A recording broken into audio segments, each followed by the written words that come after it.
What's up, shrimp tank people? LRBAquatics.com, LR Brett's Aquatics, bringing it to you on some day of the week. Today we're going to do vlog number 4, and let's do it. Just remember, it's not all lollipops and unicorns. Boop. 7, 6, 5, 4, 3, 2, 1. You'll never have the sacred stone. Oh, this you crazy mother. Alright, new Amazonas magazine came in today. And there's live bears, aquascape winners, rare Aussie rainbows, big-eyed mouth birders. Looks right up my alley. Awesome. Now to find time to read this thing. Got my 75s set up on the bottom rack finally. Painted backs. Got the light up. Gonna have to figure out something for that. Kind of sitting on top of it. Thinking maybe 2x4s. Make a lip. Can slide it on top. Put it up. That means I can add that tank. These two other tanks are ready to go. Just gotta put the air in them. I finally figured this side out, so that's ready to go. Hook up the air pump and rock and roll. Here's the blue Gularis' new setup. There's actually 3 of them in there, 2 females and a male. You don't see any of them because they're always hiding, but they're just in there breeding in between those mops while they're hiding. Always feed them on this corner. There's a little bit of glass there, so I can tell if I'm overfeeding or not. But it's been working a lot better.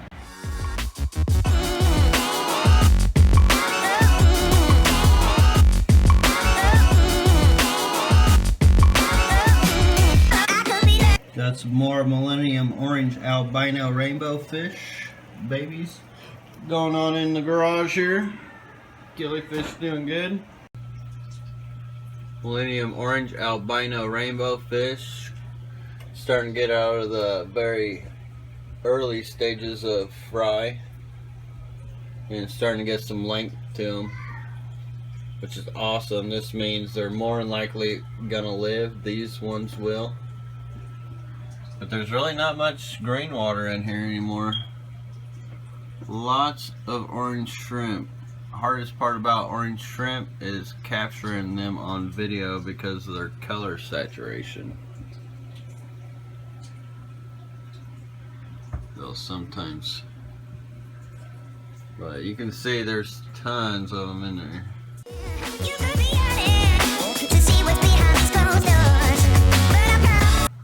Got this tank cleaned out a little bit. The goldie-eyed Kai rainbows have moved out. Got some cherry shrimp in there. Physodins, clado algae. And yeah, I'm not sure if I want to put substrate in there or not, or just let it be. But it's definitely going to be a breeding tank for more than likely a rainbow fish. Alright, so I've been dealing with this a lot lately. This pump just keeps going out on me. I've cleaned it off, all the buildup, any mineral buildup around the propeller. Tired of it. I've done it like 7 times already. And yeah, time to replace it. Sucks because that's a really good pump. But it's very frustrating when I go to empty that and every time it's dead. The way I got it set up here, I got a hose that runs all the way down and through the wall here. That way I can shut the door and into my tub. That's how I eject my water.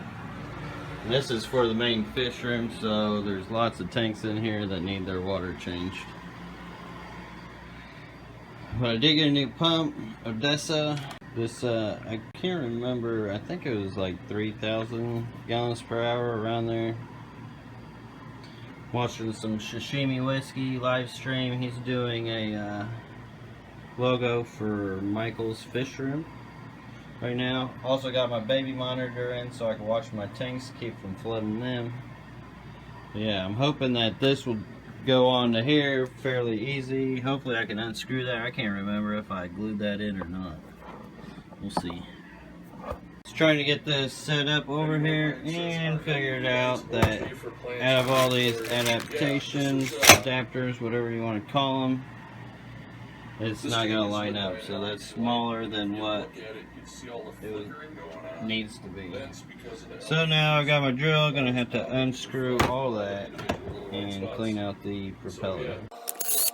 What I'm going to end up doing with this eventually, so I'm going to get this tray and fill it up with vinegar, apple cider vinegar. I'm going to clean out this impeller completely of any mineral deposits or anything that's actually keeping it from working. Because what's happening is it's getting hung up, and I'm going to show you guys. See, there it is, the inside of it. This is the impeller, and it works off of a magnet. It's a mag drive. But you can see this is pretty clean. I've cleaned that off quite a bit. It almost does look like there's some rubbing on the head of this propeller here. You can kind of see some lines in the plastic. But this is kind of what the buildup looked like. And I know there's a lot more of it inside. Yeah, it kind of feels crusty right there. So what I'll do is, just to help it work out any of the particles that are stuck in there, try to rinse those out. And let's see if this works. Here we go, now it works. We'll go ahead and put on the screws again.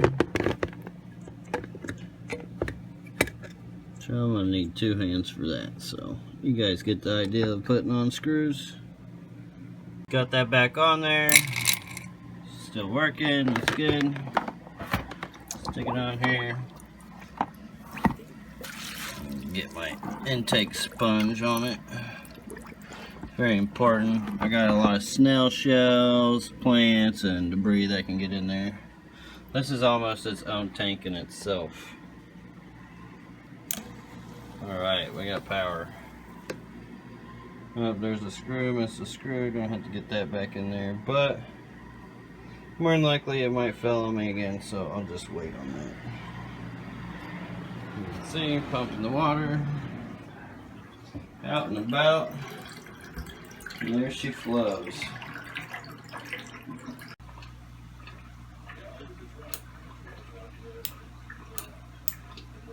Well, first tank in.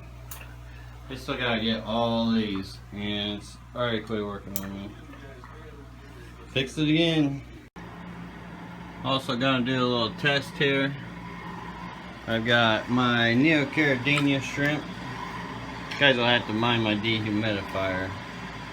If I gotta go around and shut them off all the time, I'll never get videos out for you guys. Let's see, it's at 129 TDS, kind of hard to see. There you go. But they haven't really been breeding for me much, and I think that's because I went over 100 TDS. So I'm gonna do a little test since I got many from my batch when they did breed out. I'm keeping this tank here at around 91. I'm gonna keep this one underneath 100 and see if they like that better. So I'm gonna do a little test on that. I can already see the algae does not like the transition, so that's cool. Hopefully the Bacopa does. So we'll see what happens there. Still changing water. Now as I wait for that, thinking about putting this together, just ordered a light for this. Got 48 inches, so it's going to span all the way across. I think I'm going to use this tank for CPD babies and just make it all CPDs. And I was planning on doing rainbows, but I don't know, I could always change it out. So I'm going to make this a pretty easy layout. I'm just going to get some Eco Complete. May scape it up with the rock or two. And as far as plants, I haven't figured that out yet. Took me 2 bags of Eco Complete to get me a decent layer here. I'd say there's probably about a 2 to 3 inch layer there. Kind of hard to see, no real light over here since I don't have my light in yet. But I did figure out what plants I'm going to use. And I think I'm gonna go with guppy grass and some beautiful andros.